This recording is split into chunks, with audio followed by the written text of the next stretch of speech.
Unastahili Yesu kuabudiwa.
tunakutukuza, tunakuheshimu.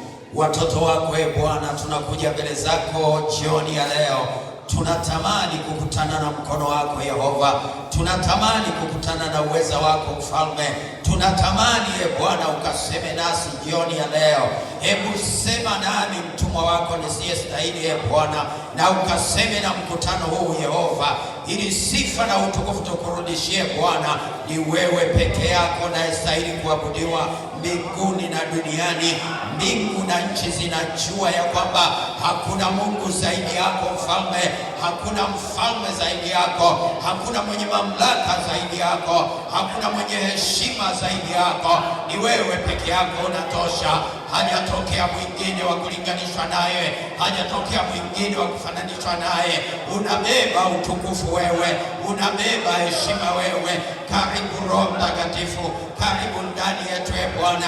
Hebu sema na baba yule, hebu sema na mama yule, hebu sema na binti yule, hebu sema na kijana yule, hebu sema na kila mmoja ambaye yuko hapa Bwana. Tunatamani kuona mkono wako, tunatamani kuona ukijitukuza, maana Mungu tunakuamini wewe na hakuna zaidi yako Mfalme. Tunashuka miguuni pako, inaenda kinyume na kila mamlaka ya yule adui anayesimama kupingana na kusudi lako. Inaomba Bwana macho yao yafunguke, masikio ya watoto wako yasikie, ili neema yako ipite tena kwa namna ambayo haijawahi kutokea. Mungu wa Ibrahimu, Mungu wa Isaka, wewe uliye mfalme wetu, wewe uliye mwalimu wetu, wewe uliye kiongozi wetu, hebu penya katika kila nafsi, ukaseme na kila nafsi Bwana, ukafungue watu waliofungwa, ukawaweke huru walioonewa na Ibilisi, kwa sababu leo ni siku ya kwako. Hakuna siku inayofanana na hii. Ni siku mpya tena ambayo umetupa Bwana, haijawahi kufanana na nyingine. Tunajikabidhi mikononi mwako, tunajiweka wakfu mikononi mwako, tunaweka wakfu mkutano mkononi mwako. Tunaomba Bwana wewe ukaseme na jina lako likatukuzwe, na mioyo ya watu wako Bwana ikatiwe nguvu tena, ikagangwe kwa upya, ikaimarishwa katika kukuamini, ikaimarishwa katika kutegemea, maana hakuna mwingine, ni wewe peke yako Mfalme. Baba, tunaomba tukiamini ya kwamba umesikia nasi tumepokea. Neema yako Bwana imeshuka, uweza wako uko hapa Bwana, ili kuponya na kuokoa, kwa sababu ndio sifa yako, na sifa yako haitasimama kamwe, bali inadumu milele. Katika jina la Yesu Kristo wote tuseme amen. Pigie Yesu makofi mengi. Hayajatosha, hayo ni ya mwanadamu, ya Yesu yanakuwa mazito zaidi. Bwana Yesu asifiwe. Bwana Yesu asifiwe. Kanuni yetu ya jana, tuwakumbushe wale waliofika leo, ni kusogea mbele ili tuonane vizuri. Bwana Yesu asifiwe. Usikae nyuma, tujaze viti hivi vya mbele ili tuweze kuonana vizuri. Bwana Yesu asifiwe. Sogea tu, tunakusubiri. Nasema maneno haya kukusogeza ili wewe usogee karibu, alafu tuweze kuangaliana vizuri. Bwana Yesu asifiwe. Jina la Bwana lisifiwe. Tunamshukuru Mungu siku yetu ya pili, tukiendelea kukumbushana juu ya kuliishi kusudi la Mungu. Kwa nini upo? Kwa nini nipo?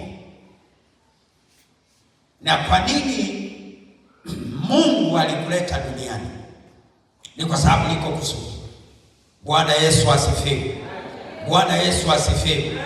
Wakolosai sura ya 1 mstari ule wa 16 anasema, kwa kuwa katika yeye vitu vyote viliumbwa, na viliumbwa vilivyoko mbinguni na vilivyoko juu ya nchi, vinavyoonekana na visivyoonekana, ikiwa ni vitu vya enzi au sultani au enzi au mamlaka.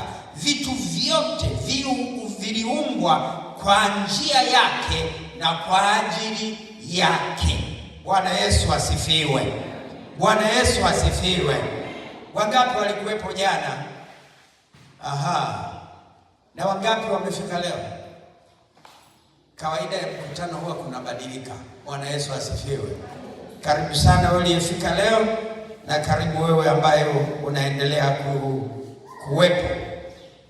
Jana tuligusa mambo kadhaa, na sitaenda kwa undani sana juu ya yale tuliyogusa, lakini tulisema ya kwamba sababu ya kuwepo kwako sio kwa sababu ulipenda kuwepo, sio kwa sababu ulipanga kuwepo, sio kwa sababu ulichagua nizaliwe katika familia fulani, wala sio sababu ya kwamba Mungu ulifika mahali ukachagua kwamba mimi nataka niwe mweupe au mweusi, nataka niwe mfupi au mnene, nataka niwe mwembamba au sijui. Ni mpango wa Mungu kamili juu yako. Jina la Bwana libarikiwe.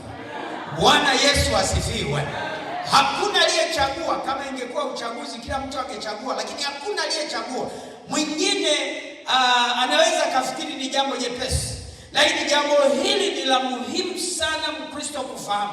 Kwa nini Mungu alikuleta duniani? Iko sababu, na jana tulijaribu kuziona sababu kadhaa. Moja ya sababu ni ili uliishi kusudi la Bwana, sio uishi unavyotaka. Bwana Yesu asifiwe.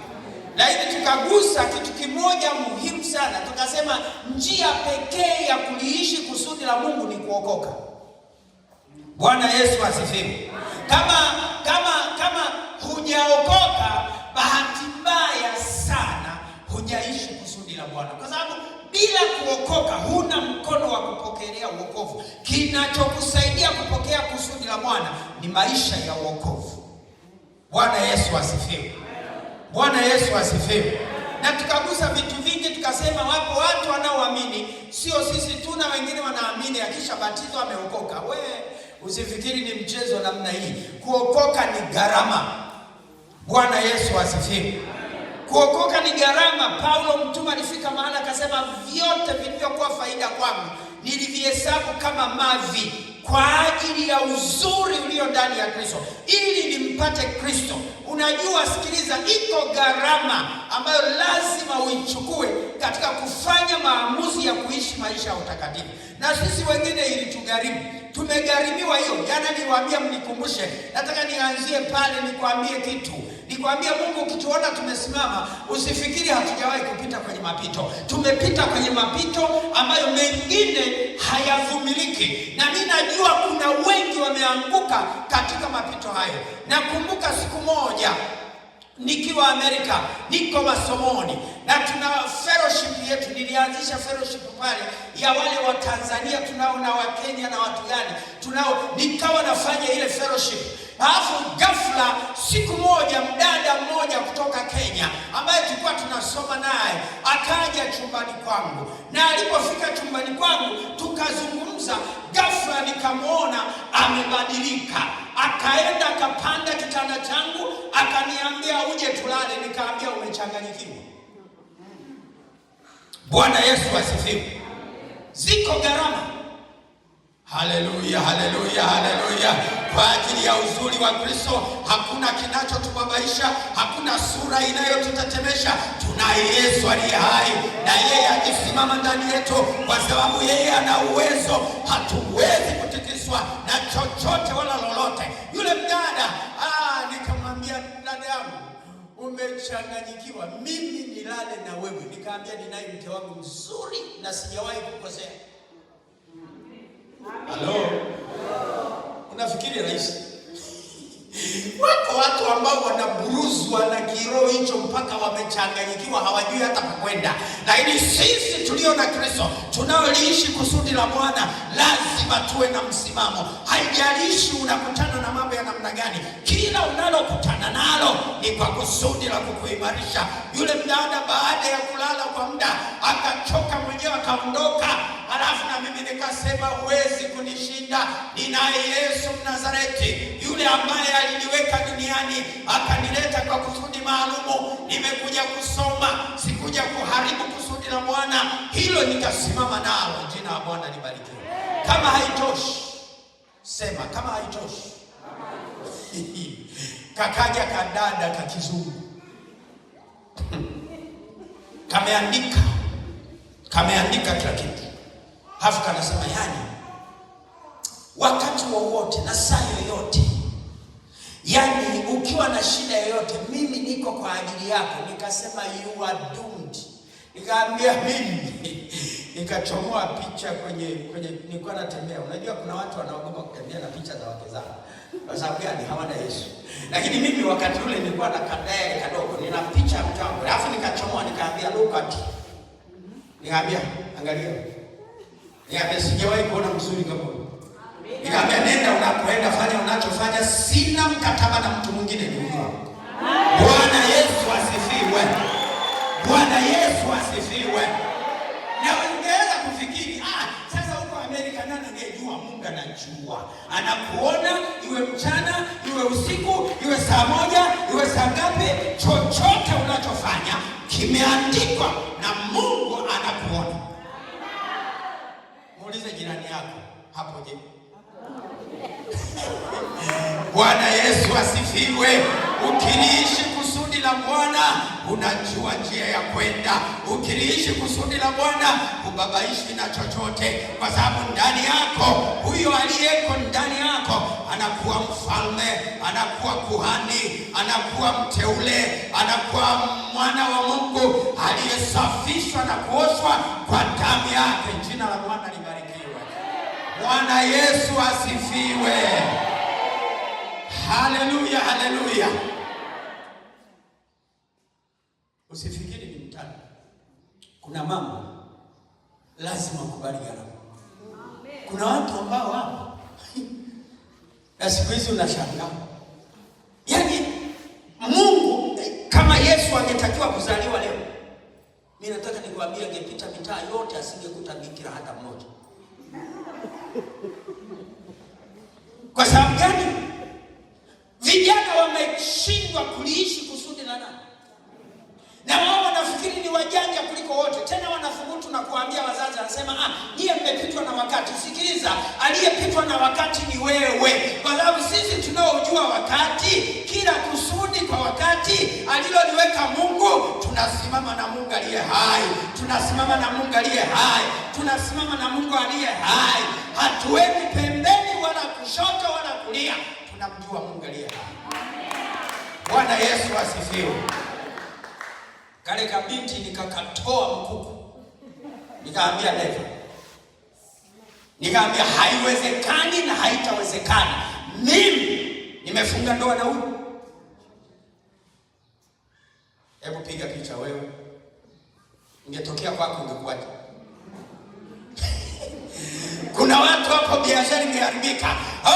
Siangalii pesa alizonazo, ilichokuwa naangalia ile kusudi aliloliweka moyoni Mungu ndani yangu, ile kusudi alilonitia, hilo ndio nitakalolisimamia na nitasimama mpaka kufa.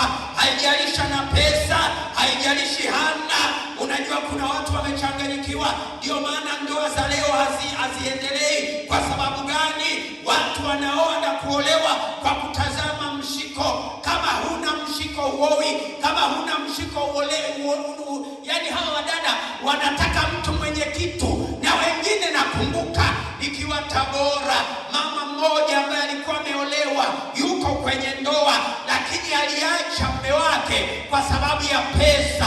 Ukilijua kusudi la Bwana, haijalishi mnapita wapi, utang'ang'ana pale pale. Hata kama amechanganyikiwa, hata kama mume wako ni mlevi, hata kama mume wako ameshindikana, utamng'ang'ana na utahakikisha anaenda mbinguni. Hautakubali abaki jehanamu, kwa sababu wewe ni lango na Mungu amekuweka makusudi kwenye ule mji. Hauko kwa bahati mbaya, hiyo nyumba ni ya kwako. Mungu anataka aone wewe unayeishi kusudi la Bwana, unasimama na yeye, halafu unasimamisha kusudi la Bwana. Na sikiliza nikwambie, ungegundua ukiwa na kusudi la Bwana ndani yako, maana yake umeokoka na umepokea wokovu. Niliwaambia jana, wewe sio wa kawaida. Unaweza kusimamisha milima, unaweza kuambia mlima ung'oka nao ukaongoka. Unaweza kusimamisha vitu navyo vikasimama, kwa sababu wewe sio wa kawaida. Jina la Bwana libarikiwe. Bwana Yesu asifiwe. Hakuna kitu kizuri kama kuliishi kusudi la Bwana. Leo nataka nikupeleke hatua nyingine. Hatua ya pili nataka uifikie ni hatua hii ambayo nataka tujifunze leo. Tujifunze ya kwamba usijaribu kushindana au kuzuia kusudi la Mungu. Usijaribu kushindana au kuzuia kusudi la Mungu. Bwana Yesu asifiwe. Sikiliza nikwambie, sio kila mtu anapenda unachofanya. Sio kila mtu atakuwa karibu na wewe kwa kusudi la Mungu. Sio kila mtu anapoona umefanikiwa atafurahi. Wako ambao wataona mafanikio yako watatamani wazime kabisa mpaka usieleweke. Sikiliza nikwambie, simama kwenye kusudi la Mungu. Watapigana nawe, watashindana nawe, lakini hawatakushinda, kwa sababu unaye mfalme wa wafalme, Bwana mwenye nguvu, yeye aliyemweza wa vitu vyote, ambaye hakuna mamlaka inayoweza kusimama naye. Jina la Bwana libarikiwe. Usijaribu kushindana au kuzuia kusudi la Mungu. Unaweza ukaishia babaya, unaweza mwisho ukaaibika, unaweza mwisho ukafedheheka, unaweza mwisho ukajiona si kitu wala chochote, kwa sababu kusudi la Mungu halipo kwa mapenzi ya mtu, lipo kwa mapenzi ya Mungu mwenyewe. Bwana Yesu asifiwe. Bwana Yesu asifiwe. Ukiona mwenzia amefanikiwa, mbariki. Ukiona mwenzia anaendelea, mwambie hongera. Ukiona mwenzia amevaa vizuri, mpigie tafu ya kutosha, mwambie endelea, unapendeza, haina shida. Shida ya watu wengi wana wivu na fitina, ndio maana hawawezi kusimama kwenye kusudi la Bwana. Haijawahi kutokea. Sikiliza, fanya wivu unavyofanya, fanya fitina unavyofanya, lakini aliye na beba kusudi la Bwana hazuiliki. Bwana Yesu asifiwe. Aliyebeba kusudi la Bwana hazuiliki, wala hakatishi tamaa, wala havunjwi moyo. Wewe aliyebeba kusudi la Bwana, ni kama unamuongezea hatua. Ukimgusa hapa naongeza ya pili. Hasimami mwenyewe, ile hatua unayomuongezea sio ya kwako. Sikiliza, unampa heshima mbele za Mungu aliye hai. Maana hata shetani aligundua, akamuuliza, akasema, Bwana naomba. Akasema, ulikuwa wapi? Wanahojiana na shetani Mungu. Alafu shetani anamwambia, nilikuwa duniani. Unafanya nini? Akasema, nilikuwa nikimtembea. Umemwona mtumishi wangu nani? Sikiliza, wako watu ambao ni watumishi wa Bwana, watasimama na Bwana saa yoyote na wakati wowote, na wala shetani hana mamlaka juu ya maisha yao. Jina la Bwana libarikiwe. Bwana Yesu asifiwe. Ninakusihi mtu wa Mungu, badilika. Ni wakati wa kubadilika. Uliishi kusudi la Bwana ili uone matokeo, ili uone faida, ili uone ushindi ambao umo ndani yake. Jina la Bwana libarikiwe. Bwana Yesu asifiwe. Mstari wa mkazo ni wa Mhubiri sura ile ya 3 na mstari wa 1. Neno la Mungu linasema, kwa kila jambo kuna majira yake, na wakati wa kila kusudi chini ya nini? Ya mbingu. Kila kitu amekifanya kizuri kwa wakati wake. Amen. Amen. Amen. Anasema kila kitu amekifanya kizuri kwa wakati wake. Na mimi wanawaambia, unajua kuna watu wamechanganyikiwa duniani. Halafu wao wanafikiri kuna mtu mbaya na mzuri. Mungu aliwaumba wote wazuri. Shida ni macho yako. Kwa sababu macho yako yana makengeza. Unamuona mtu hafai, kumbe ndiye anayetukuka mbele za Bwana. Ndiye anayebeba heshima mbele za Bwana. Yule ambaye unamuona hana heshima, ndio Mungu anamuinua, kwa sababu Mungu amemkusudia mema. Jina la Bwana libarikiwe. Mwambie jirani yako, acha ushamba. Mwambie ni wakati wa kuamka. Bwana Yesu asifiwe. Bwana Yesu asifiwe. Anasema kila kitu amekifanya kizuri kwa wakati. Bwana Yesu asifiwe. Bwana Yesu asifiwe. tungekuwa na nafasi tungetafakari tu hilo neno la kila kitu Mungu alivyokifanya kizuri. Sikiliza, wewe ni mzuri sana mbele za Mungu. Unapendeza mbele za Mungu. Ukiwa na Yesu ndani yako, wewe sio wa kawaida. Umebeba heshima, umebeba utukufu, umebeba baraka. Wewe sio wa kushindwa, ni mshindi daima, kwa sababu Yesu yuko ndani yako, nawe amekufanya mzuri kupita kawaida. Bwana Yesu asifiwe. Bwana Yesu asifiwe. Neno lile anasema umeniumba vya ajabu sana. Si mnalikumbuka? Mungu amekuumba wa ajabu. Shida ni wewe. Tatizo ni wewe hujajigundua. Kwa sababu kila alichokiweka duniani amekiweka kwa kusudi lake na kwa wakati maalum, na kila alichokifanya kizuri ni kwa wakati wake. Halafu ameweka hiyo milele. Anasema ameweka milele ndani ya mioyo yenu, ili kwa njia ya mwanadamu asio kwa jinsi ya mwanadamu asivyoweza kuvumbua kazi ya Mungu anayoifanya tangu mwanzo hata mwisho. Yaani mwanadamu amefungwa asiweze kujua. Angefunguliwa macho, akajua namna alivyoumbwa kwa mpango wa Mungu, namna Mungu alivyomleta duniani kwa kusudi maalum, angesimamia kusudi la Mungu, halafu Mungu angetukuzwa ndani yake. Jina la Bwana lisifiwe. Mstari wa 16, hiyo sura ya 3 mstari wa 16 mhubiri anasema, zaidi ya hayo nikaona tena chini ya jua kwamba mahali pa hukumu upo na nini? Na uovu. Na mahali pa haki upo na udhalimu. Wewe ukitenda haki, wadhalimu watainuka. Wewe ukitenda mema, waovu watainuka, kwa sababu hawapendi mema. Lakini kila palipo na hukumu lazima kuwepo na uovu, lazima kuwepo na udhalimu. Bwana Yesu asifiwe. Bwana Yesu asifiwe. Bwana Yesu asifiwe. Mstari ule wa 17 anasema, nikasema moyoni mwangu, Mungu atawahukumu wenye haki na wasio haki, kwa kuwa kuna wakati huko kwa kila kusudi na kwa kila kazi. Anasema Mungu atahukumu. Yaani haijalishi wewe ni mwenye haki, haijalishi wewe ni mwovu, lakini hukumu ipo. Bwana Yesu asifiwe. Hukumu ipo kwa mtu ambaye hataishi kwenye kusudi la Mungu. Usijidanganye, vitu vyote duniani vinapita.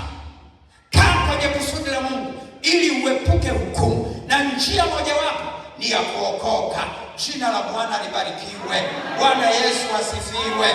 Bwana Yesu asifiwe sana. Nataka nikusihi mtu wa Mungu, nikupeleke kwenye mafafanuzi kidogo. Mungu kwa upendo wake mkubwa sana alikuumba wewe na mimi kwa jinsi yake na kwa ajili yake. Bwana Yesu asifiwe. Usijaribu kuishi unavyotaka, lakini jaribu kuishi kwenye kusudi alilokuumbia nani? Mungu. Tunaona anasema vile hata katika kitabu cha Mwanzo, Mungu alituumba tuwe na ushirika pamoja naye. Mungu alituumba tuwe na ushirika pamoja naye, na tukaendeleze uumbaji. Anasema mkaitiishi, mkavitawale. Mungu akatupa heshima ya kutawala. Dhambi ilipoingia, giza likaingia duniani. Watu wakapenda giza wala hawakupenda nuru. Hata tunasoma katika Injili ya Yohana sura ile ya 10 na ngapi, sura ile ya kwanza mstari ule wa 11 anasema alikuja kwao na alikuja kwake, naye nao walio wake hawakumpokea, lakini wale waliompokea, wote waliompokea akawafanya kuwa watoto wa Mungu. Bwana Yesu asifiwe. Bwana Yesu asifiwe. Ndugu zangu, hakuna aliyezaliwa hapa duniani kwa ghafla au kwa maajabu. Ni kila mtu ameletwa duniani kwa mpango maalum.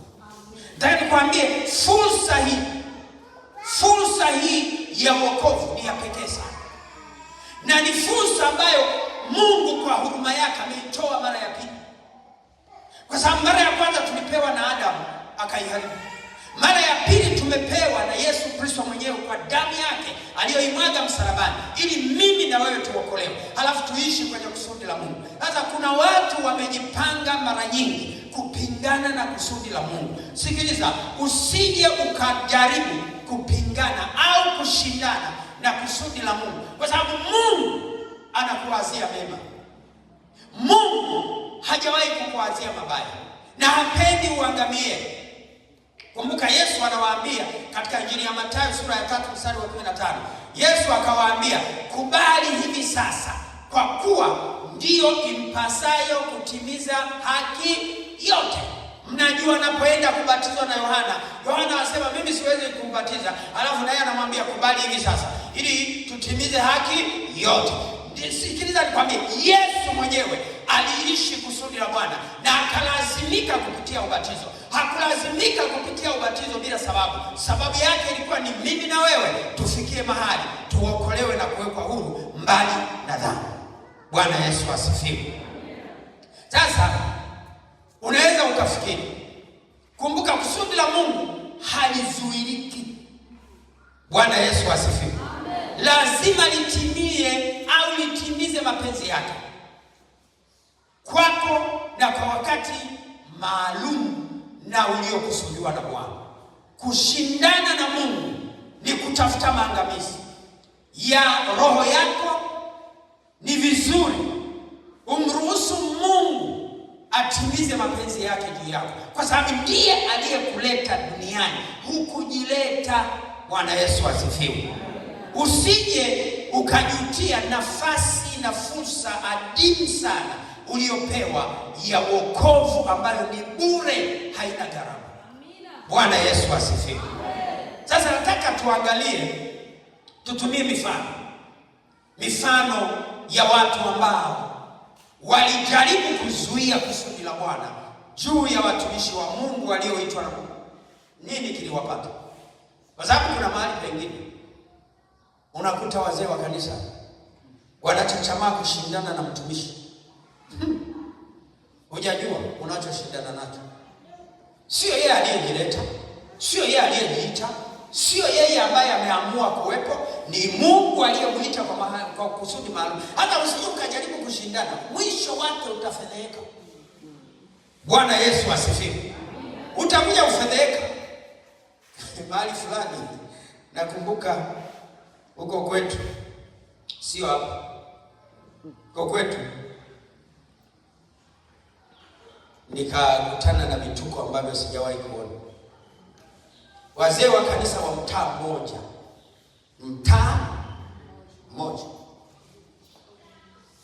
kumbe walishajipanga. Wewe ukiwa zamu chomo, mimi nikiwa zamu chomo. Na mimi nikawaambia, mimi naomba Mungu, mimi siendagi kipagani, naendaga na Mungu aliye hai. Nikasema nitaomba Mungu mpaka huo uovu utajulikana. Sikiliza nikwambie, wale watu ghafla, yani siku moja ambayo mchungaji alitoa bahasha maalum, halafu akaenda kaipeleka, yule mzee wa kanisa akaikamata, akachomoamo. Alafu Roho Mtakatifu akamsemesha mchungaji kama wala hakujua, lakini anasema ona sisikia amani. Akaenda kwenye mfuko, akaenda kauliza, hebu niangalie kwenye nani mmeandika shilingi ngapi? Kadhaa. Akashtuka. Mbona imepungua? Imeenda wapi? Unajua, sikiliza nikwambie, dhambi ni mbaya. Dhambi haina huruma. Sasa wewe piga picha, ni baba wa mtu, ni baba mwenye heshima, ni mume wa mtu na ana watoto nyuma yake, halafu anaenda anachomoa kanisani. Wapiga hiyo picha. I'm telling you, it is shame. Yaani aibu iliyopitiliza. Ndio maana kwambia usijaribu kushindana na kusudi la nani. Wewe sikiliza, kaa kwenye kusudi la Mungu uone baraka. Sasa yule mzee wakabanana, aliyehesabu na kuchukua ile bahasha ni fulani, wakambana, tuna search. Yaani siku hizi jamani, kuna shida kanisani. Yaani mpaka mnashasachiana kanisani watu wa Mungu. Alafu wao unafikiri watu wanaoingia ni watu wa Mungu. Kuna wengine ni vibaka.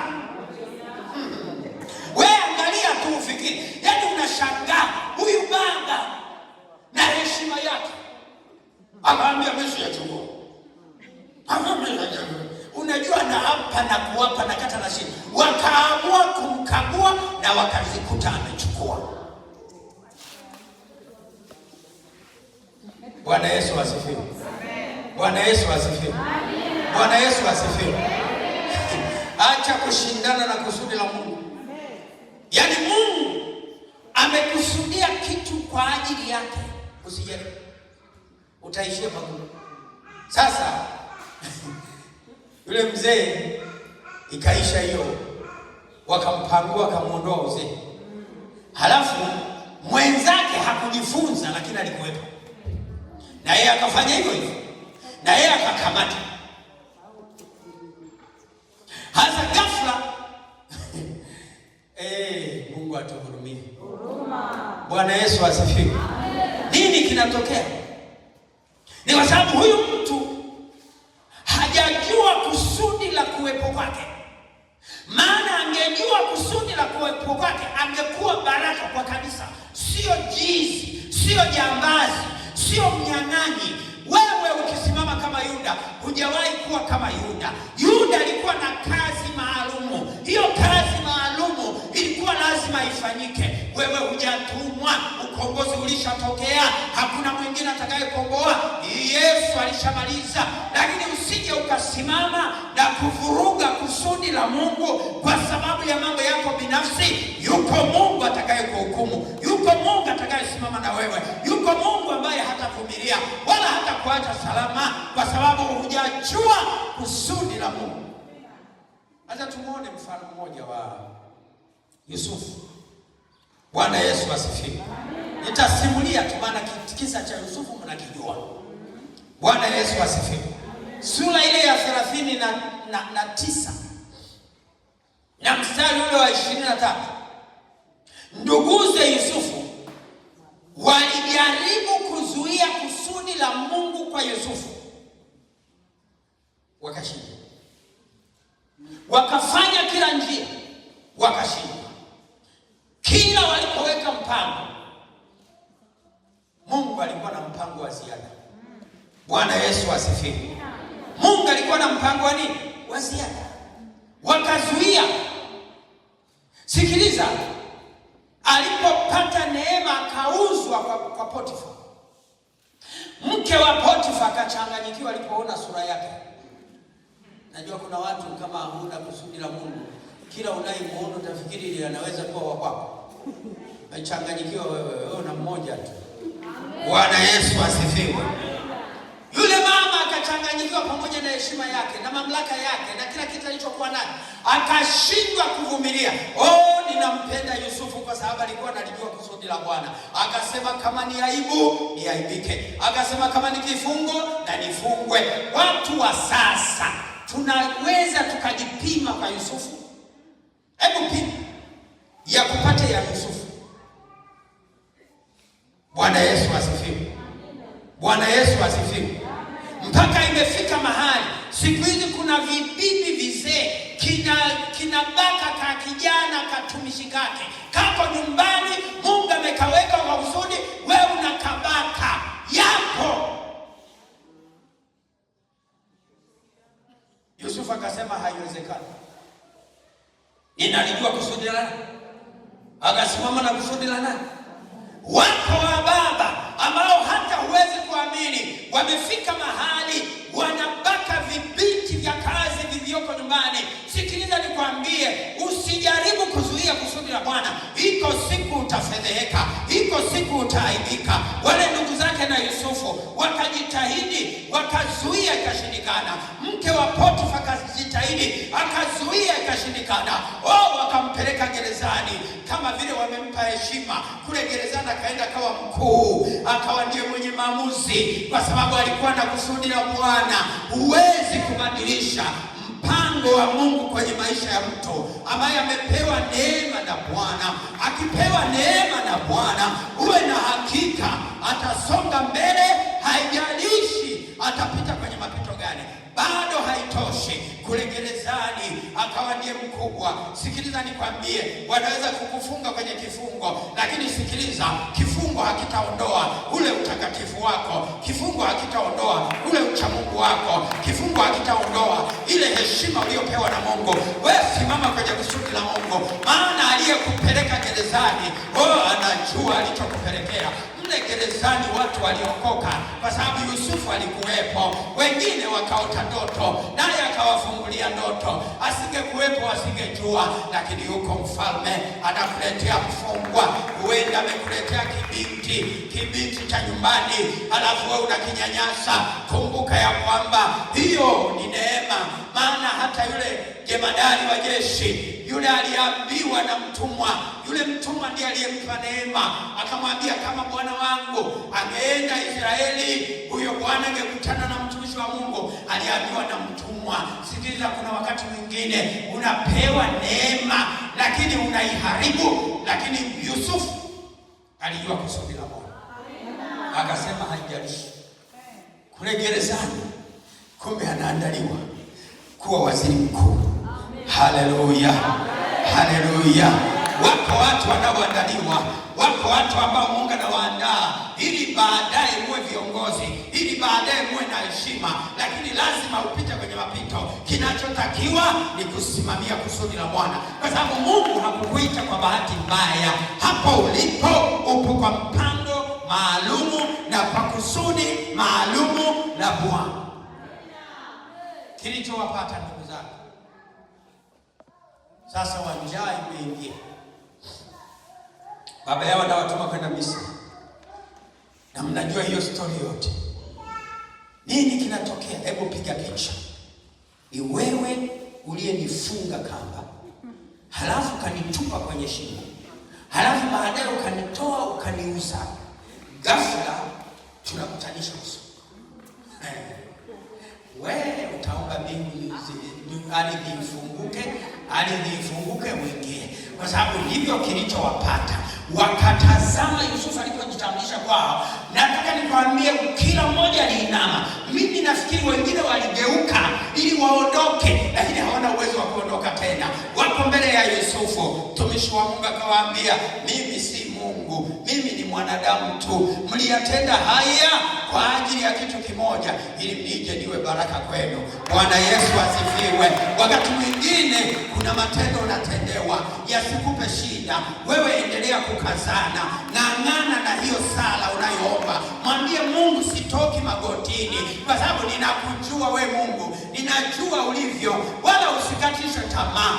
Mwenye kusudi la Mungu, aliyebeba kusudi la Mungu, hakatishi tamaa, havunji moyo, bali anaongezewa hatua. Bwana Yesu asifiwe. Wenye kusudi la Bwana anaongezewa hatua. Bwana Yesu asifiwe. Tamani Mungu akuongezee hatua. Tamani Mungu akuongezee hatua mwaka huu. Uwe mwaka wa kuongeza hatua, sio mwaka wa kurudi nyuma. Wewe hujawahi kuwa mshindwa. Wewe ni mshindi daima, na utashinda tu kwa jina la Mungu aliye hai. Wala hautakwama, kwa sababu Mungu amekuinua. Na Mungu anasema ili yule Bwana kilichomsaidia ni imani aliyokuwa nayo na hakika ya kuishi kwenye kusudi la Mungu. Watu wengi hatujui, watu wengi hatuelewi, na ndio shida inayotupata. Tamani ujue kwa nini Mungu alikuleta duniani, halafu usijaribu kupingana na kusudi lake. Mruhusu Mungu ili akuongoze katika kusudi lake, kwa sababu kusudi la Mungu ni jema. Bwana Yesu asifiwe. Bwana Yesu asifiwe. Bwana Yesu asifiwe. Unajua Yusufu anawaambiaje ndugu zake? Sura ile ya 50 mstari wa 19 mpaka 20. Yusufu akawaambia, msiogope, mimi ni badala ya Mungu. Anasema, je, hivi mimi ni badala ya Mungu? Nani kweli mlikusudia mabaya, bali Mungu aliyakusudia kuwa mema. Bwana Yesu asifiwe. Bwana Yesu asifiwe. Bwana Yesu asifiwe. Oh, ni lazima uwe na kiwango cha juu cha kujielewa namna ambavyo Mungu amekupanga. Kusudi la Bwana lilolikusudia ndani yako lazima uwe unajua. Sio rahisi kutoa jibu jepesi namna ile. Unajua Yusufu alihangaika sana. Wewe huwezi kujua. Mpaka muda wote aliokutana na ndugu zake alikuwa analia kila siku. Alilia sana. Siku ya kwanza alipowaona alilia mno, akalia sana, akajaribu kujificha wasimuelewe, lakini machozi yalidondoka kwa sababu alijua hawa ni ndugu zangu, alijua hawa ni rafiki zangu, alijua hawa ni uzao wangu, ni damu moja. Lakini tazama walichonifanyia. Sikiliza nikwambie, usimfanyie vibaya jirani yako, usimfanyie vibaya ndugu yako, usimfanyie vibaya mtu yeyote, kwa sababu mwisho wake utafedheka, itakuwa aibu. Hao watu walimsumbua Yusufu, lakini Yusufu kwa sababu alilijua kusudi la Mungu, pamoja na machozi, pamoja na vitu vyote, akahurumia, akasema, ndugu zangu, mimi sio sawa na Mungu. Mwenye kutoa hukumu ni Mungu tu, lakini mimi nimeshawasamehe. Wasamehe hata wale wengine ambao wamekusumbua kwenye maisha yako, wamepoteza muda wako, wengine wamekuvunja moyo, wengine wamekukatisha tamaa. Unajua walikuwa wanakusaidia ili upige hatua ya ushindi mbele, ili sio baki pale pale, lakini uongeze na hatua nyingine mbele, kwa sababu wewe sio wa kawaida. Jina la Bwana libarikiwe. Nampenda Yusufu aliyejua kusudi la Bwana na hakushindana na kusudi la Mungu. Alijaribu kuendana na kusudi la Mungu. Nenda na kusudi la Mungu, usijaribu kushindana nao, kwa sababu mwisho wa yote ni aibu. Bwana Yesu asifiwe. Bwana Yesu asifiwe. Ngoja nikupe mfano wa pili. Mfano wa pili, kitabu cha Samueli sura ile ya 17 na mstari wa 32 mpaka 58. Hatutasoma. Mnajua kilichompata Daudi. Bwana Yesu asifiwe. Kwanza mnamuona Daudi hakuwa na mpango wa chochote. Hata familia yake ilimhesabu kama mtu wa mwisho kuliko wote. Yuko anachunga ng'ombe, anachunga kondoo. Mungu akamtoa kwenye kondoo, akamleta mpaka kwenye jeshi. Akafika kwanza kwenye mji wa Sauli. Akawa anampigia Sauli kinubi. Sauli anaburudika. Sauli alikuwa na pepo. Ile pepo likiamka linapozo kwa kinubi. Alikuwa na pepo. Na ndio maana vile alisumbuka sana.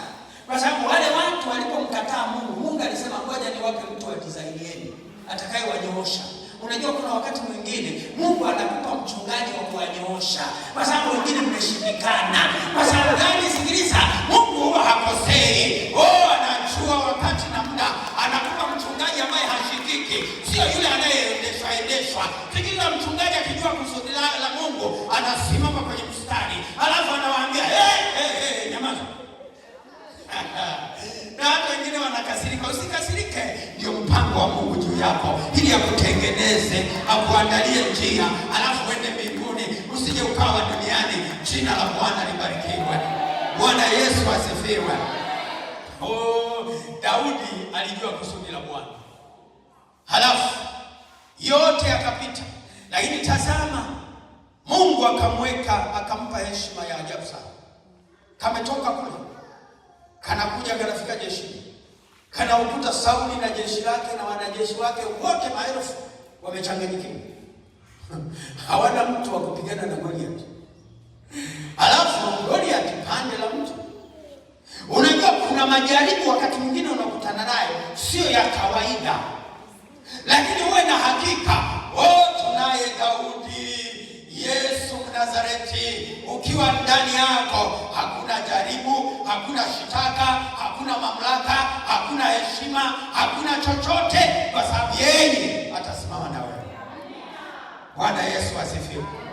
Inawezekana umefika mahali umekata tamaa, mume wako ameshindikana. Sikiliza nikwambie, hashindikani mtu hapa. Huyu anakusaidia kusonga mbele. Wewe endelea kuomba, kaza usi mpaka atakapotii kwa jina la Yesu aliye hai, kwa sababu wewe sio wa kawaida.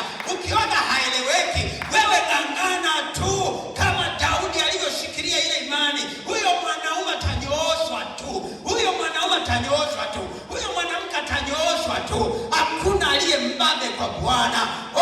Sauli akajaribu kufanya kile alichojaribu, lakini akashindwa. Sasa kale kajamaa akasema, huyu Mfilisti anayetukana Mungu wangu, ambia ngoja mimi nikamnyooshe. Akatoka. Sauli anajaribu kukapa mavazi yake mazito. Akasema, mzee, chukua makoti yako mshaka. Kakaondoka.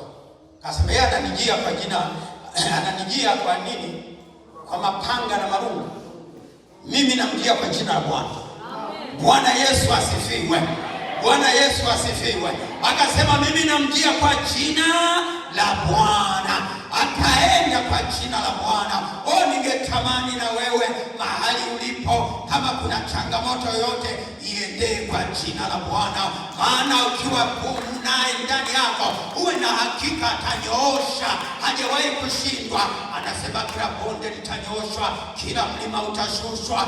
Yeye yuko tayari kushusha, kama alivyoshusha milima na mabonde mbele ya mtumishi wake. Kakakutana mara ya kwanza, kakakutana na dubu, kakamnyoosha. Kakakutana na simba, kakamtengeneza.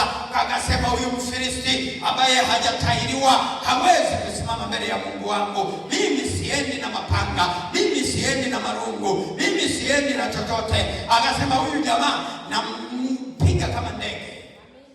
Akaokota mawe. Unajua ukiwa askari unaweza ukacheka mpaka ufe. I'm telling you, yeye unaweza ukacheka wewe ukasema watu hawana akili. Unajua watu wamezimeruka.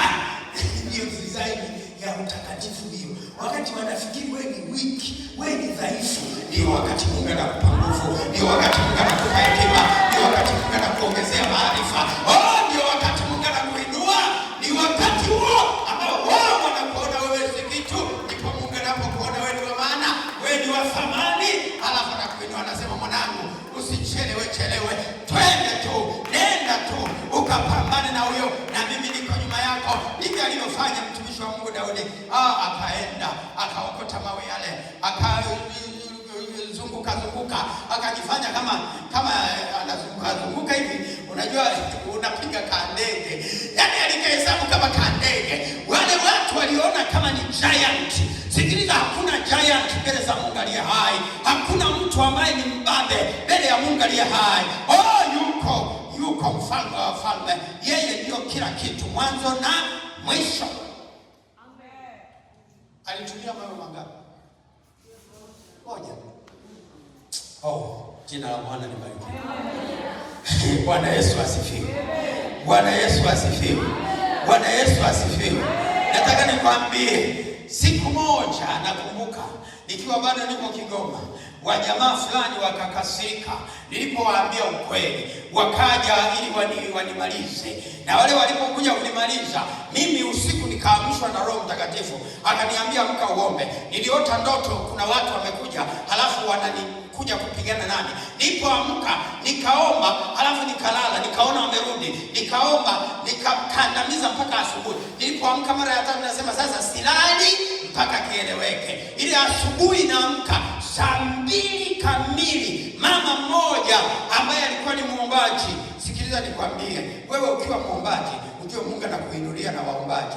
Wewe ukiwa ni mtu unayemtafuta Mungu, ujue kuna watu wataomba kwa ajili yako. Wala usiwe na wasiwasi. Endelea kuomba, lakini wapo watakaoomba na wewe. Wapo ambao Roho Mtakatifu atawaamsha. Yule mama akaamshwa, akaona watu, halafu akapambana nao. Kumbe mimi napambana na yeye anapambana. Asubuhi akaja akasema, baba askofu, ulikuwa na wageni. Nikaambia ni kweli. Asa mimi niliona wamekuja, wafika geti. Walipofika pale kwenye geti, asema niliona kama mvua ya radi ikapiga, halafu wakaanguka, wakatawanyika mbio zisizo za kawaida. Sasa mimi sikujua na wala sikuelewa.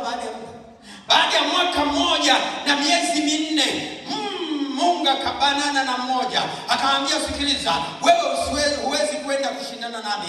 Wewe unashindana nami. Akasema sikiliza, ni umeona fulani, umeona na fulani. Akaambiwa kuna watu waliokuwa naye walikuwa 8, 6 kwa miezi 6 walikuwa wamekufa. Bwana Yesu asifiwe. Bwana Yesu asifiwe.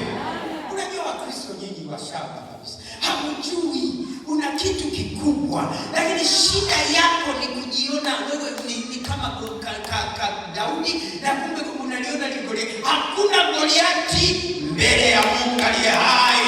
Yuko Mungu anayeweza. Alafu miezi ile 6 imeisha, kale kajamaa kakabanwa ko. Akabanwa ko. Kaambia na wewe unaenda kufuata hao. Kakaamua huko. Kalikuwa kanaishi msikiti wa Legeza Mwendo pale mwangu. Kale kajamaa kakaokoka. Kumbe nimekafundisha Bible school, hakajawahi kunishuhudia sijui. Lakini baada ya mwaka mmoja na miezi 4 kanashuhudia kwenye redio sasa. Halafu shemeji yangu mmoja huko Dar es Salaam akasema shemeji, huyo Yesu uliyemshika usimwache. Nikamwambia na simwachi kama. Anasema nini? Nikamwambia niambie kuna nini? Akasema kuna kijana. Yule kijana nimemsikia na shuhudia. Anasema walikuja kwako washirikina 8 usiku wa 8. Wamekuja ili wakumalize. Anasema walipofika pale nyumbani kwako, najua nilikuwa naishi hapo karibu na nini na shuleni Kauranaga pale. Walipofika pale hawakuona nyumba, waliona uwanja wa mpira. Jina la Bwana libarikiwe. Sikiliza nikwambie, kuna watu mna ulinzi lakini hamjielewi. Kuna watu Mungu amewapa neema lakini hamjitambui, kwa sababu mnajifikiri mpo kwa sababu mpo. Upo kwa sababu Mungu anakupenda. Upo kwa sababu Mungu amekukusudia jema. Ndio maana amekupa nafasi ya semina hii. Jina la Bwana libarikiwe. Bwana Yesu asifiwe. Bwana Yesu asifiwe. Bwana Yesu asifiwe. Daudi akatufundisha kitu kikubwa sana, ya kwamba hakuna mlima mzito wala mrefu kuliko Mungu. Amen. Bwana Yesu asifiwe. Bwana Yesu asifiwe. Mapito unayopita yanakusaidia kuongeza hatua ya pili. Ni wakati sasa wa kupiga hatua kali, usonge mbele, wala usiache, lakini usijaribu kushindana na kusudi la Mungu. Kwa sababu Mungu anakupenda, anataka uokoke, anataka ufunguliwe, anataka uwekwe huru, anataka akutengeneze uwe chombo kipya ili uishi maisha mema ya furaha na amani. Sikiliza, unajua kuna watu hawaelewi sana, kwa sababu unapokuwa na Mungu ndani yako, Mungu anakupatanisha hata na maadui zako. Anasemaje? Njia za mtu zikimpendeza Mungu, hata adui zake humpatanisha nao. Bwana Yesu asifiwe. Bwana Yesu asifiwe. Mungu anakupatanisha hata na maadui. Hata angesimama wa namna gani, wa sura gani, lakini sikiliza nikwambie, Mungu anashughulika nasi kuliko unavyofikiri. Mungu anashughulika nasi kuliko unavyofikiri. Wewe jiweke sawa ili usimamie kusudi la nani? Muulize sababu kilicho mbaya. Nini baada ya pale? Sauli alifika mahala kanyosha mikono mwenyewe. Amemuinda, amejaribu kumpiga kwa mshale, akamkosa. Daudi akakimbia kaenda porini. Alipokimbia kaenda porini, mfalme Sauli akamfuata pamoja na jeshi lake lote, amelala na walinzi wake wote. Ninampenda Bwana kwa sababu anaisikiliza sauti yangu na dua zangu. Sikiliza nikwambie, wewe ukiwa ni unasimamia kusudi la Mungu, uwe na hakika wote walioko mbele yako ataweka chini yako. Amina. Kilichofanyika pale, Sauli akapigwa usingizi na jeshi lote likapigwa usingizi. Daudi akaenda, akafika naenda kuchukua nani yake ya maji, kakopo kale wanaita fuko, akachukua, alafu akapanda mlimani. Sauli, amka sasa, Mzee ameshamaliza kazi. Amka. Sauli linashtuka. Anaambia hayaona.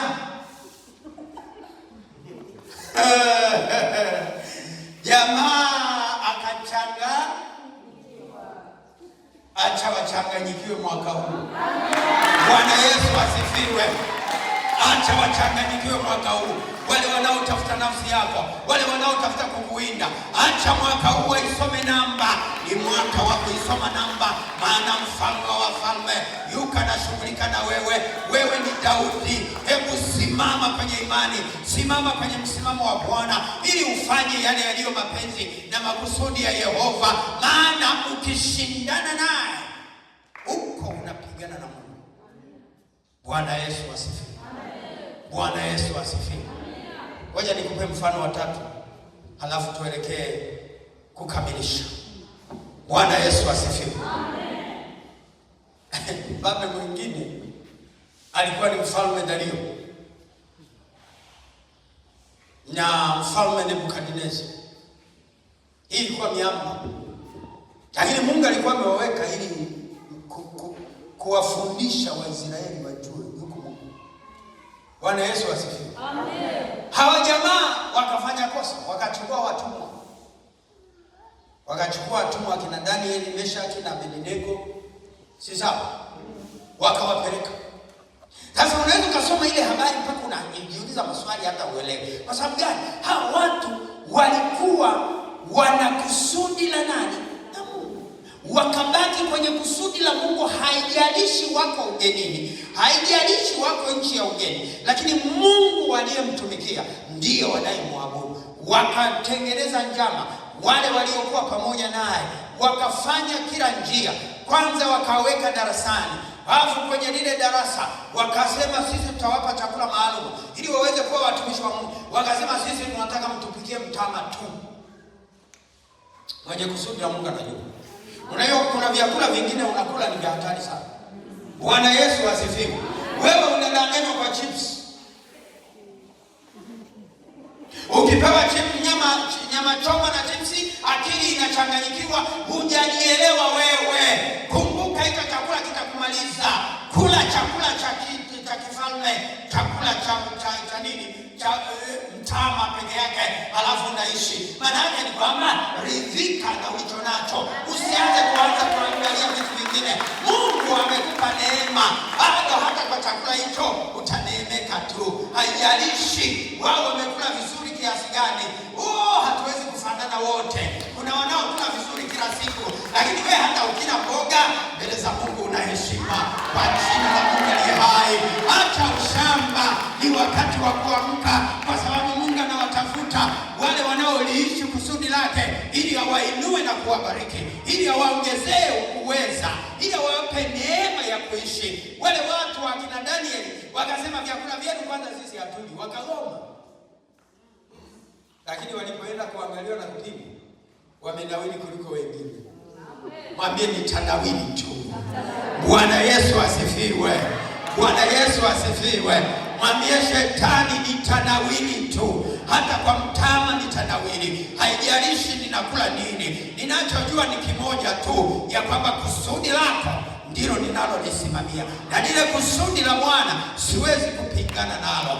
Nitakwenda sawa sawa na kusudi la Bwana. Sio kwa namna ninavyotaka mimi, lakini namna Bwana anavyotaka. Bwana Yesu asifiwe. Wale jamaa wakanawili. Sasa jamaa wakakaa kikao, wasema sasa jamani, hawa watu tunawafanyaje? Mbona wanaonekana tena, walipopimwa wakaonekana wana hekima kubwa kuliko hata wale wengine wote. Wakafanywa wakawekwa kwenye nafasi ya tatu. Maana yake walikuwa karibu na mfalme. Yale majamaa yakawaonea wivu. Wakatengeneza mkakati. Hawa watu namna ya kuwanasa, tutawanasa kwa upande wa Mungu wao. Sikiliza, kuna watu wanatega njia ili wakunase kwa Mungu wako. Na sikiliza niwaambie, Wakristo wamekuwa washamba kiasi ambacho sijawahi kuona. Mnakula nyama za madhabahu zilizotolewa na watu ambao wewe hawajui. Hii ni tatizo. Kuna wengine wamekamatiwa kwenye nyama. Kwa sababu gani?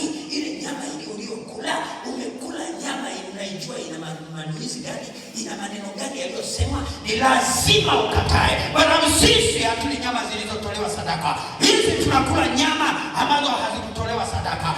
Hata wakikasirika wajue ya kwamba nyama iliyotolewa sadaka, nyama iliyosongolewa hailiwi na Mkristo, hailiwi na mtu wa Mungu, hailiwi. Ndio maana wale watu wakasimamia kusudi la Bwana na Mungu akawabariki. Jina la Bwana libarikiwe. Bwana Yesu asifiwe. Bwana Yesu asifiwe. Bwana Yesu asifiwe. Sasa wametengeneza njama. Sikiliza, wakatengeneza njama. Wakasema hawa watu kuwaweza, tutawanasa kwa Mungu wao. Wasijue ya kwamba ile miamba ilikuwa sawa sawa. Bwana Yesu asifiwe. Amen. Wewe ukoje? Si kadogo tu kana kurudisha. Ukilala njaa siku mbili, jasho linatoka. Yaani utalalamika mpaka shetani atasema jamani, design hii mimi sina. Lakini wale watu wakatengeneza nyama. Walipotengeneza nyama, wakaweka tengeneza sanamu. Katangaza mbingu. Mbingu utatangaza. Kila mtu kifika saa fulani atasujudu. Wakina Danieli wakasema sio sisi. Tunaye Mungu. Amen. Bwana Yesu asifiwe. Amen. Wakasema sisi tuna Mungu wetu. Wakasema tutaona. Sikiliza, usije ukagombanisha miungu, ni hatari. Muulize Elia. Alipojaribu kupambanisha miungu ilikuwa shida. Yeye mwenyewe alichomoka akakimbia kwenda kujificha. Kwa sababu mambo yaliharibika yakawa magumu sana. Hata miungu inagongana hapo, alafu mkuu mwenye nguvu yuko pale.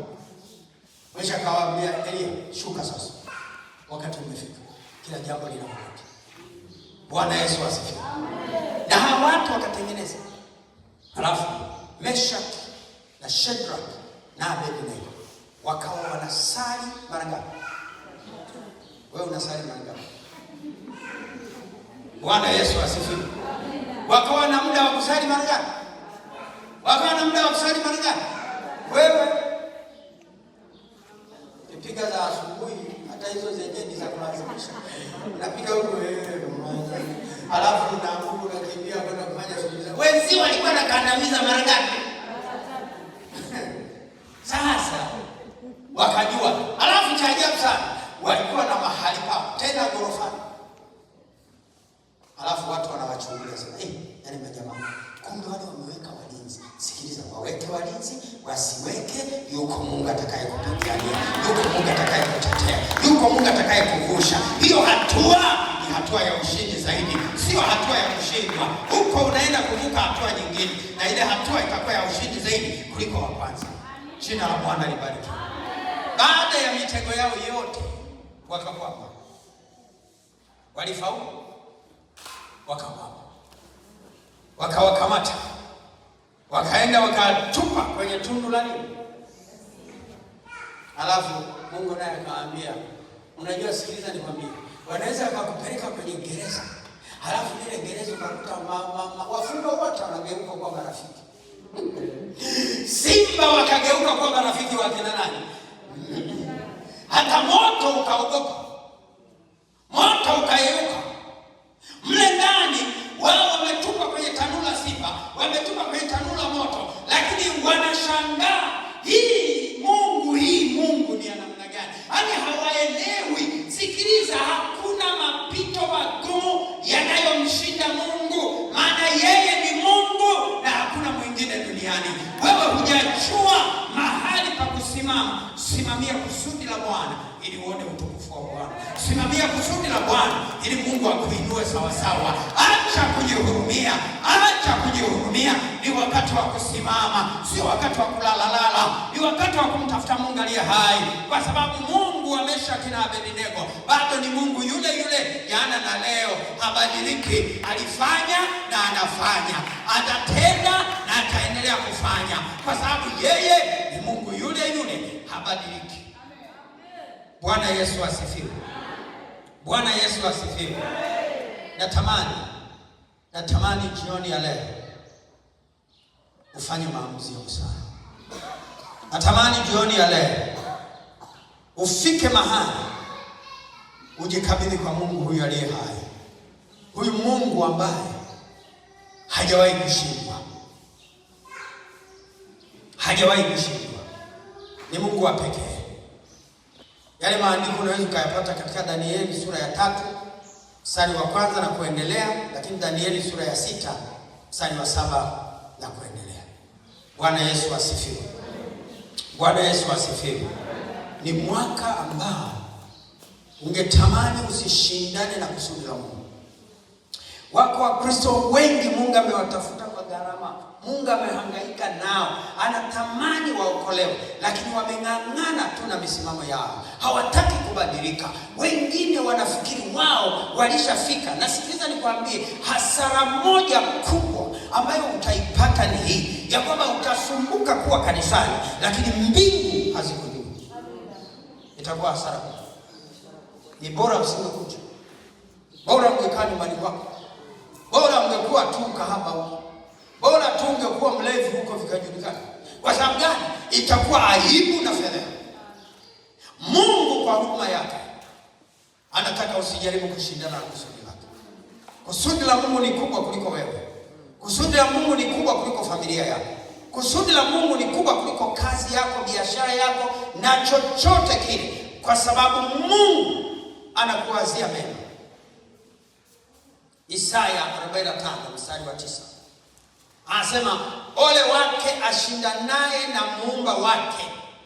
Je, kigae kimoja katika vigae vya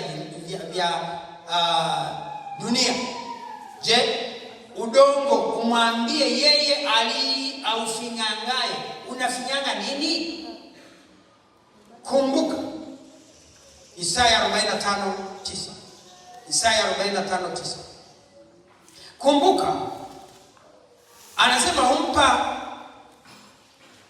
yeye ampendaye na humnyima asiyempenda. Si sawa? Bwana Yesu asifiwe. Amen. Mungu akigawa amegawa. Na usije ukamwonea wivu aliyepewa. Wewe kama umenyimwa, ujue kuna utukufu mwingine mbele yako. Amen. Bwana Yesu asifiwe. Bwana Yesu asifiwe. Unajua, tazama Mfalme Sulemani alivyosema katika Mhubiri sura ile ya 2 mstari wa 26. Anasema, kwa sababu Mungu humpa yeye amridhiaye hekima na maarifa na furaha, bali mkosaji humpa taabu. Bwana Yesu asifiwe. Unajua haya maandiko wengi hatuyasomi tukaelewa vizuri.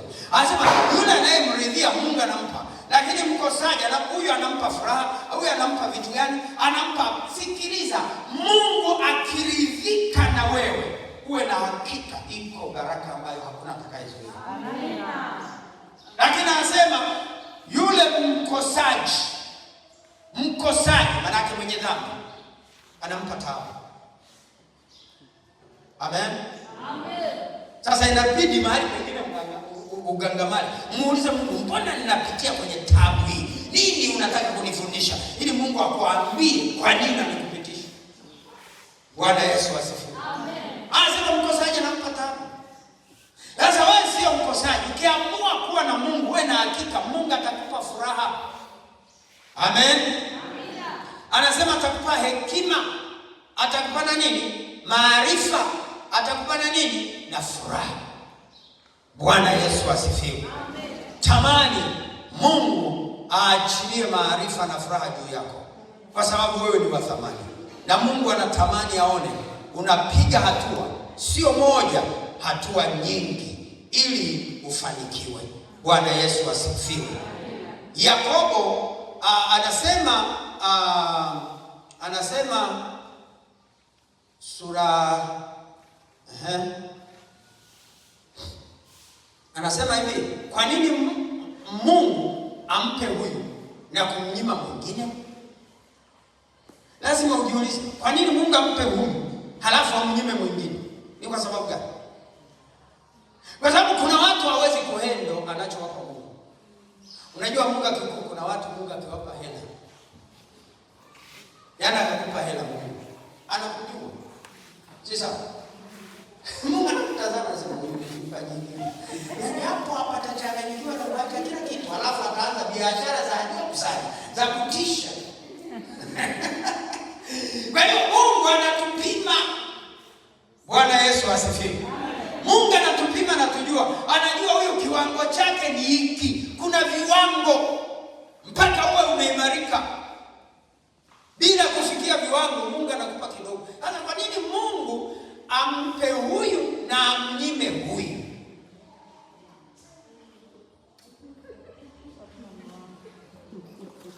Alafu hebu angalia Danieli anasema. Danieli 4:17 anakupa jibu pale. Anasema kusudi walio hai wapate kujua aliye hai anatawala katika ufalme wa wanadamu, naye humpa mpendaye, tena humtawaza juu yake aliye mnyonge. Bwana Yesu asifiwe. Amen. Yaani unashangaa, anampa heshima mtu ambaye kwao wanasema yani kale kajamaa yani ni masikini, lakini Mungu ameka heshima. Jina la Bwana libarikiwe. Hayo Mungu anafanya kwa makusudi yake mwenyewe na kwa mapenzi yake, kwa sababu ndiye aliyekuleta duniani. Na hakukuleta kwa bahati mbaya, lakini alikuleta kwa kusudi lake mwenyewe. Umeumbwa kwa njia yake na kwa ajili yake. Bwana Yesu asifiwe. Lakini sababu ya pili anasema Danieli 4:32. Danieli 4:32 anasema nawe utafukuzwa mbali na wanadamu, na makao yako yatakuwa pamoja na wanyama wa kondeni. Utalishwa majani kama ng'ombe, na nyakati 7 zitapita juu yako, hata utakapojua au kuwa na aliye hai juu ndiye anayemiliki katika ufalme wa wanadamu, naye humpa amtakaye awaye yeyote. Bwana Yesu asifiwe. Tunajua kilichompata huyu mtumishi wa Mungu katika mazingira yale. Aliinua kiburi ya Mungu, naye akasema unaniinulia kiburi mimi? Yaani mimi nimekuweka duniani. Yaani mimi nimekuleta hapa Bureka. Halafu wewe unaniinulia kiburi. Akasema ngoja nikuonyeshe. Akaambia sasa, akamnyang'anya ufalme. Akampeleka shambani misimu 7.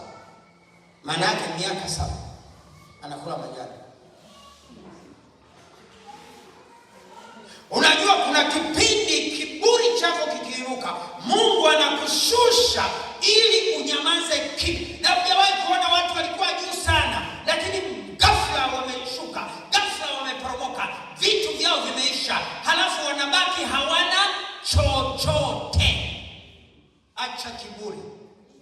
Acha kushindana na Mungu aliye hai. Acha kujiinua, yuko Mungu. Ikiwa Mungu ataweka mkono wake juu yako, wewe utafika mahali utajuta, kwa sababu Mungu hadhihaki. Bwana Yesu asifiwe. Bwana Yesu asifiwe. Usije ukamwonea wivu aliyebeba kusudi la Mungu. Kama hautafanikiwa, badala yake utapewa taabu na kuangamia. Wahenga wanasema bahati ya mtu silazie mlango wazi. Bwana Yesu asifiwe. Bahati ya Mungu ya mtu silazie mlango nini? Wazi.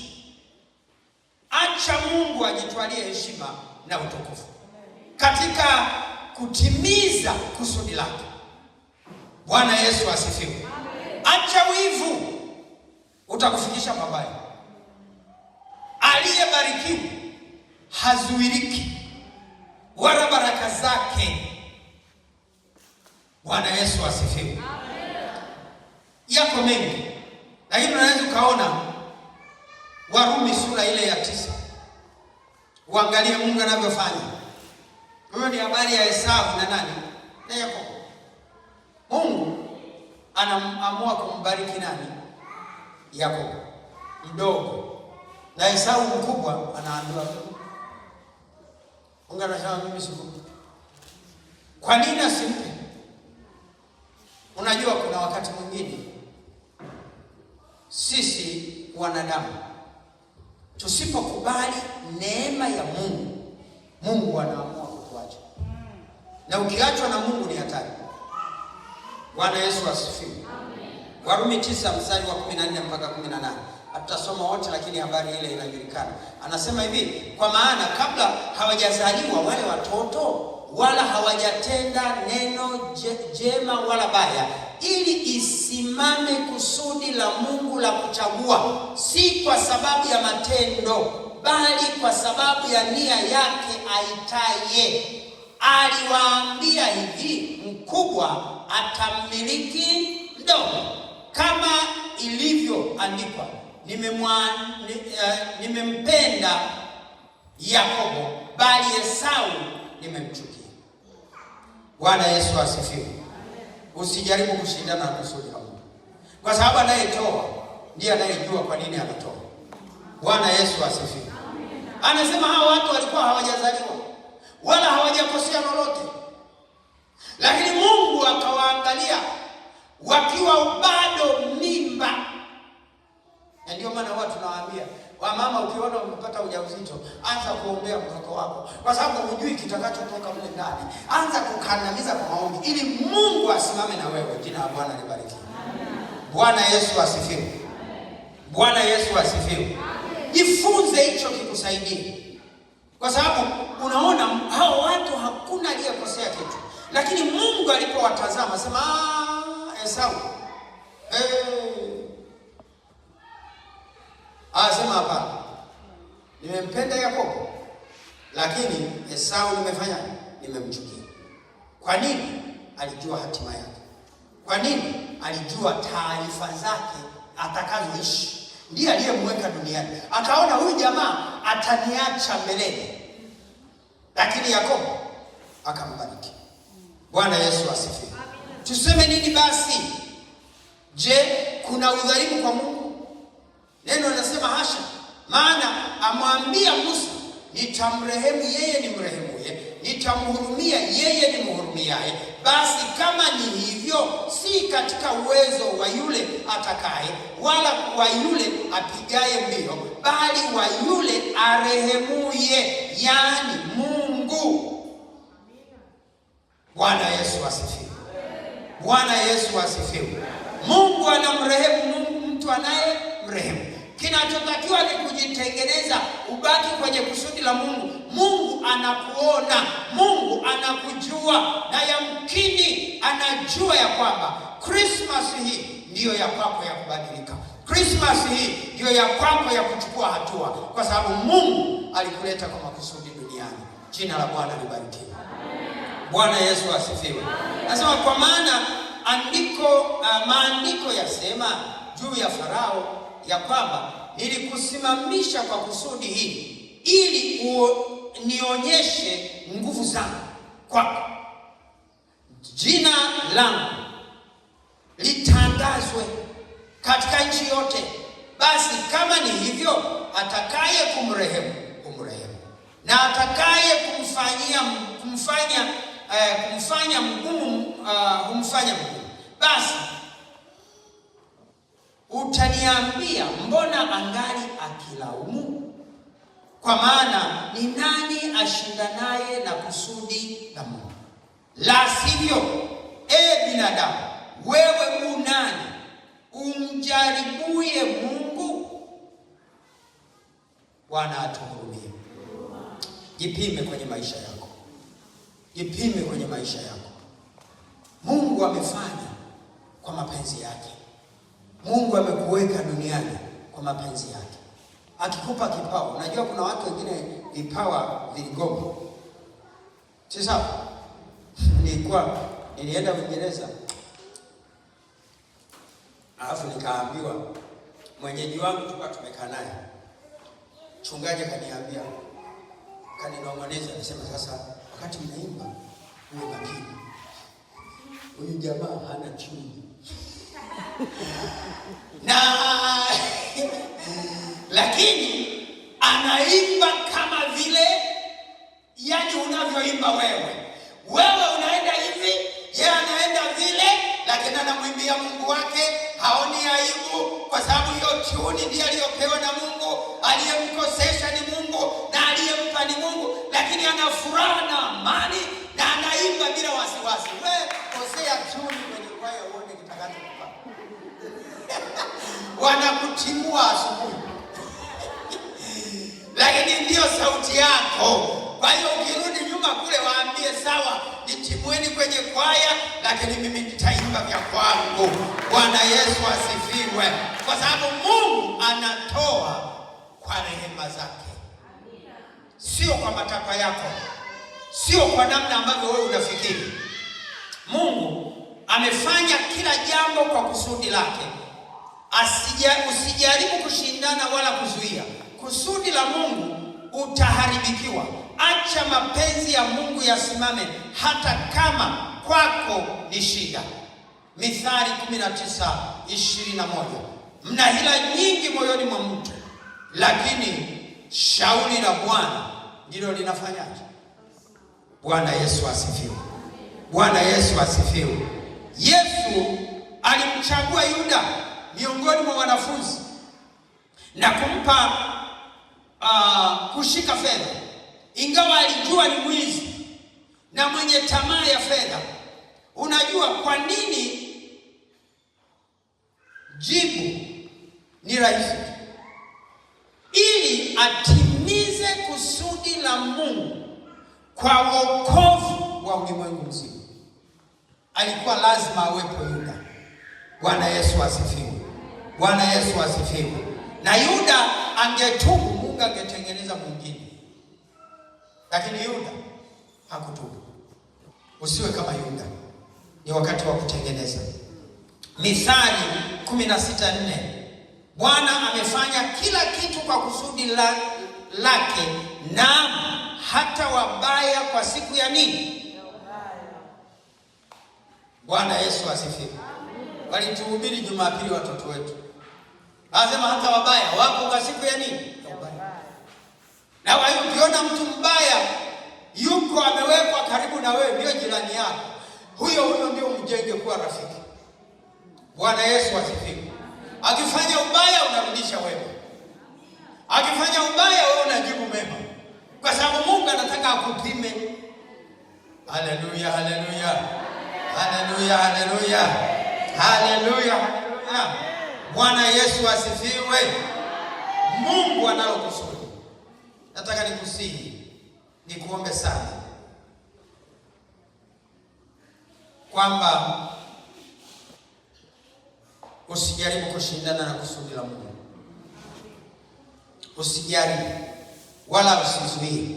Mungu anapokuita, Mungu anapokutuma, Mungu anapokuongoza, akakutaka uingie katika kusudi lake, changamkia, kwa sababu Mungu anakupenda.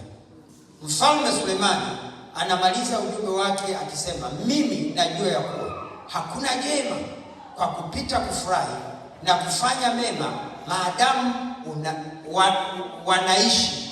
Tena ni karamu ya Mungu kila mtu apate kula na kunywa na kujiburudisha kwa mema katika kazi yake yote. Mstari ule wa 12 na 13. Mhubiri sura ile ya 3. Na asema mstari wa 14 na 15. Anasema, nasisitiza, najua ya kwamba kila kazi aifanyayo Mungu itadumu milele. Haiwezekani kuizidisha kitu wala kuipunguza kitu. Nayo Mungu ameifanya ili watu wamche yeye, wala yaliyopo yamekuwako, na hayo yatakayokuwako yamekwisha kuwako, naye Mungu huyatafuta tena mambo yale yaliyopita. Hebu chukua hatua katika Krismasi hii, iwe nafasi ya kuliishi kusudi la Mungu. Acha kushindana au kuzuia kusudi la Mungu.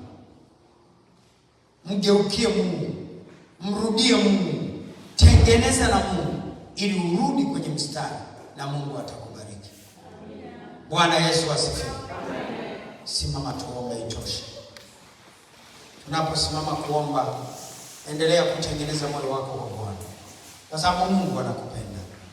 Mungu anakupenda sana na anatamani usimame kwenye kusudi lake ili uendelee kuitwa mtoto wa Mungu.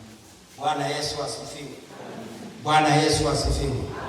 Simamia kusudi la Mungu hata kama ni kufa.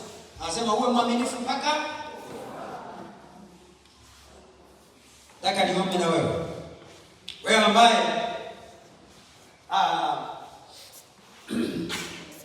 bado una mahangaiko, labda una mashaka na Mungu, huna hakika kama naye, huna hakika kama umeokoka. Huko kweli unampenda Mungu.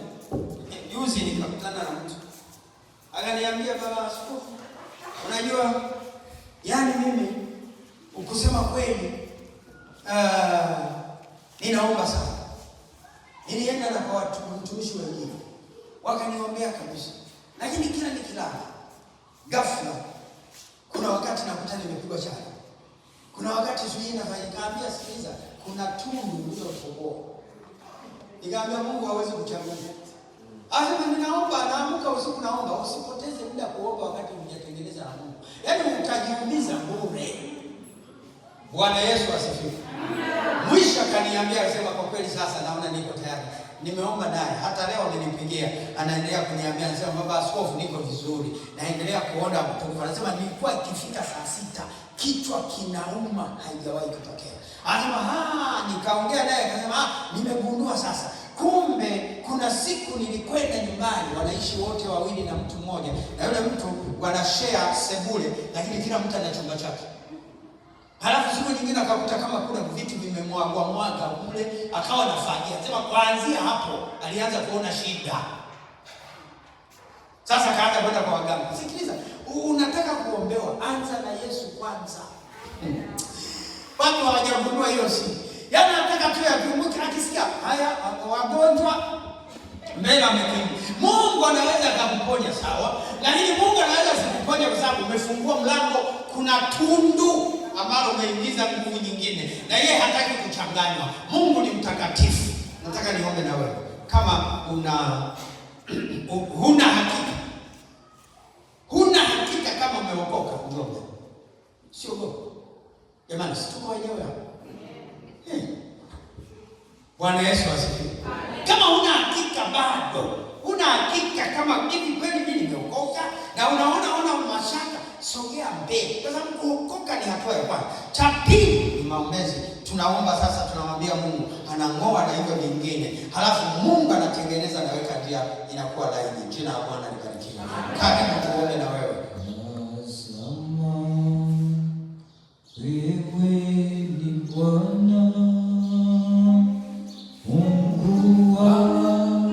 Oh,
Yesu, tuko mbele zako tena, tunakushukuru kwa ajili ya wema wako. Sante kwa neno lako Bwana, sante kwa kila ambacho tumekiachilia ndani yako, ndani yetu Bwana.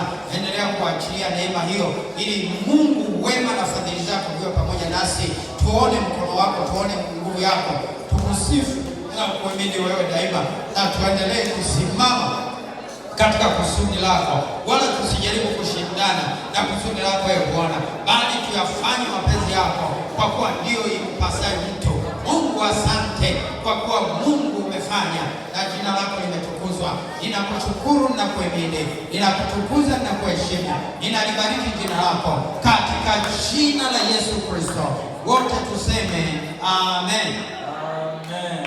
Amen. Tumia dakika chache hizi, kama kuna mtu ambaye ana shida, basi tuombe pamoja. Mahitaji kama yuko karibu, siogope.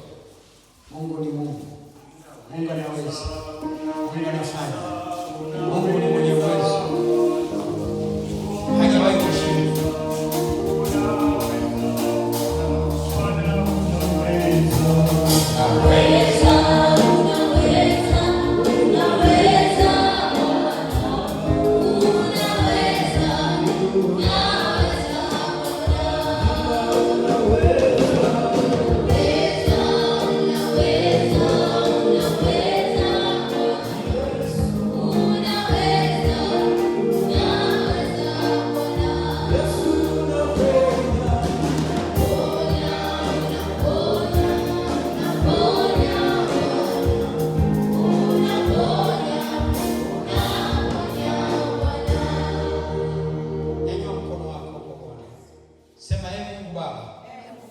Mimi ni mtoto wako, sio na haki, nisiye na haki, wala sistahili wewe Bwana kukanyaga mbele zako, kwa kuwa ninajua kuna madhaifu mengi ambayo sijayafanya. Nimeshindwa kusimama wakati mwingine, nimeshindwa wakati mwingine kujitetea, kwa sababu Mungu, mimi ni dhaifu, lakini ninakutumaini wewe. Ninajua uko hapa na unaenda kunisaidia katika jina la Yesu. Mimi ni mtumishi wako, mimi ni mtoto wako. Tengeneza maisha yangu. Mungu, ninakualika ndani ya moyo wangu ninaamini ya kwamba wewe ni Mungu unayeponya. Hakuna kinachoshindikana kwako. Katika jina la Yesu ninapokea uponyaji kwa jina la Yesu. Ninaamini ya kwamba wewe Bwana uko hapa kuniponya na kunisaidia katika jina la Yesu. Ninajikabidhi mikononi mwako na ninaomba unisamehe kama kuna kizuizi chochote kilichozuia Bwana, kama kuna kipingamizi chochote kinachosimama kinyume na mpango wako, ninakikataa, ninakivua, ninakataa hiyo roho katika jina la Yesu, katika jina la Yesu, katika jina la Yesu. Ninajifunika kwa damu yako na kuanzia sasa ninajitoa kwako katika jina la Yesu, katika jina la Yesu, katika jina la Yesu. Amen. Endelea kunyanyua mikono yako. Baba, katika jina la Yesu, Mungu aliye hai, wewe ni Mungu na hakuna mwingine. Wewe ni mfalme na hakuna mwingine. Bwana, tunaleta Bwana mahitaji yetu mbele zako. Mungu, ninasimama kama kuhani nikitubu kwa ajili yangu mwenyewe, nikitubu kwa ajili ya watumishi wako hawa, na kikiwa na chochote kilicho kinyume na mpango wako, ninabatilisha magonjwa, laana, mikosi, balaa, kila kitu ambacho Bwana kimeingia katika maisha yao, magonjwa ya tumbo, magonjwa ya kansa, magonjwa ya kifua, magonjwa ya miguu, magonjwa yoyote ya mgongo, katika jina la Yesu ninaomba katika jina la Yesu, yanatii sasa, yanasikia sauti yako. Ninaenda kukataa hiyo roho, inaachia hiyo roho, inatoka hiyo nguvu, inaachia kwa jina la Yesu, kwa jina la Yesu, kwa jina la Yesu. Hiyo mamlaka ndani ya nafsi yako inatoka sasa kwa jina la Yesu. Natuma moto, natuma moto wa Roho Mtakatifu. Huo unapita kupita, huo unapita kuangalia, huo unapita kukagua, huo unapita kusachi kila mahali ambapo pepo imejificha, ambapo magonjwa yametutesa. Mungu, wewe ulikuja ili Bwana ukutupone tupone, ili Bwana tumtiwe moyo, ili Bwana tuimarishwe, ili Bwana tufarijiwe katika jina la Yesu. Ninavunja hiyo roho ya magonjwa.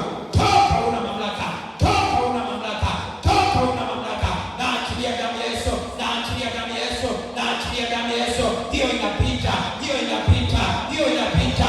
Fire, fire, fire, fire katika jina la Yesu. Moto, kila udhaifu wa mwili, kila udhaifu wa mwili, unaachia sasa, unaachia sasa, unatoweka sasa. Toka katika jina la Yesu, toka katika jina la Yesu. Ninaachia damu ya Yesu, ninaachia damu ya Yesu, ninaachia damu ya Yesu, ninaachia damu ya Yesu. Pokea, Mungu akutembelee kwa namna ya pekee. Baba, katika jina la Yesu, nimeachia damu ya Yesu, nimeachia damu ya Yesu. Hiyo damu inapita, hiyo damu inapita, hiyo damu inapita, hiyo damu inapita, hiyo damu inapita. Inang'oa kila uharibifu, inang'oa kila laana, inang'oa kila magonjwa, inang'oa kila kitu.